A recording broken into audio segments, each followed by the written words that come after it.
बोलो श्री विष्णु भगवान की जय। 31वां अध्याय। भगवान श्री कृष्णचंद्र जी महाराज ने कहा, पहले उज्जैन में एक महापापी और दुरात्मा धनेश्वर नामक ब्राह्मण रहता था। वह रस, चमड़ा और कंबल आदि का व्यापार करता था। वैश्यागामी था और मद्यपान आदि बुरे कर्म किया करता था। चूंकि वह दिन रात पाप में रत रहता था, इसलिए उस व्यापार के लिए वह नगर नगर घूमता था। वह एक दिन महिष्यमती पुरी में जा पहुंचा। महिष्यमती पुरी चूंकि राजा महेश ने बसाई थी, इसलिए बस राजा के नाम पर ही विख्यात थी। नगरी के पास ही पापनाशिनी पुण्यकारिणी भगवती नर्मदा बहती थी। उस नदी के किनारे देश देशांतर से आए हुए यात्री कार्तिक व्रत करने के लिए कुछ दिनों के लिए ठहरा करते थे। उन कार्तिक व्रत करने वाले प्राणियों को वहां ठहरा देखकर वह दुष्ट धनेश्वर भी इधर उधर व्यापार करता हुआ 1 मास के लिए वहां ठहर गया। अपने माल को बेचता हुआ वह नर्मदा नदी के तट पर घूमता हुआ ब्राह्मणों को देव पूजा में अक्सर लगा हुआ वह देखता कि कोई तो पुराण पढ़ रहा है और कोई सुन रहा है, कोई भगवत कीर्तन कर रहा है, कोई भजन सुन रहा है, कोई ध्यान में लीन है और कोई तुलसी की माला धारण किए हुए है।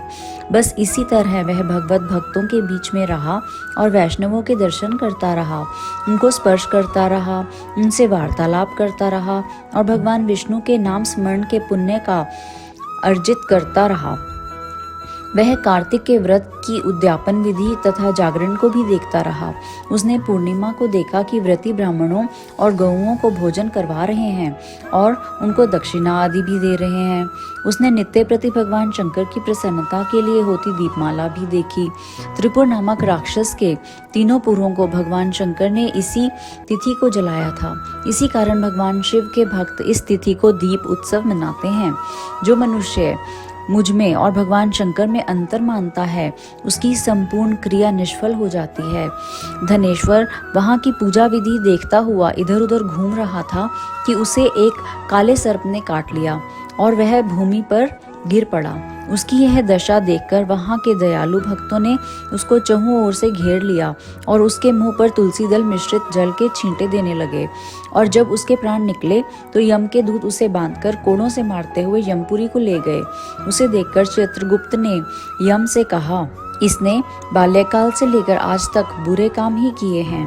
इसके जीवन में पुण्य तो लेश मात्र भी दिखाई नहीं देता। यदि मैं पूरा 1 वर्ष आपको सुनाता रहूं तो भी इसके पापों की सूची समाप्त नहीं होगी। यह महापापी है, अतः इसको एक घोर नरक में डालना चाहिए। चित्रगुप्त की बात सुनकर यमराज ने बड़े क्रोध में भरकर उनको अपना कालनेम के समान भयंकर रूप दिखाते हुए अपने अनुचरों को आज्ञा दी। उसने कहा, हे प्रेत सेनापतियों, इस दुष्ट मूर्ति को मुदगरों से मारते हुए कुंभीपाक नरक में फेंक दो। भगवान श्री कृष्णचंद्र जी महाराज ने कहा।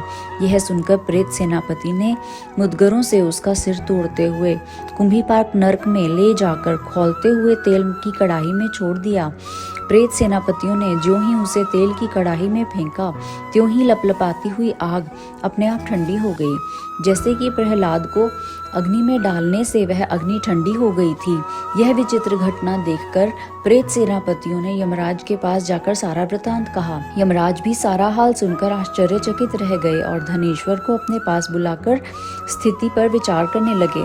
उसी समय नारायण नारायण का कीर्तन करते हुए देवऋषि नारद भी वहां आ पहुंचे और यमराज से कहने लगे, हे अरुण नंदन यमराज, यह ब्राह्मण नरक में डाले जाने के योग्य नहीं है, क्योंकि इसने अंत समय में कुछ शुभ कर्म किए हैं जो कि नरक यातना को नष्ट करने वाले हैं।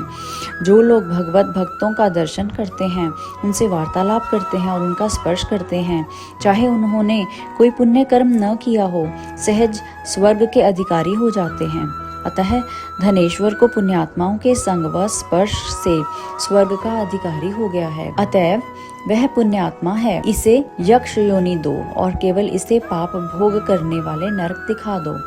भगवान श्री कृष्णचंद्र जी महाराज ने कहा।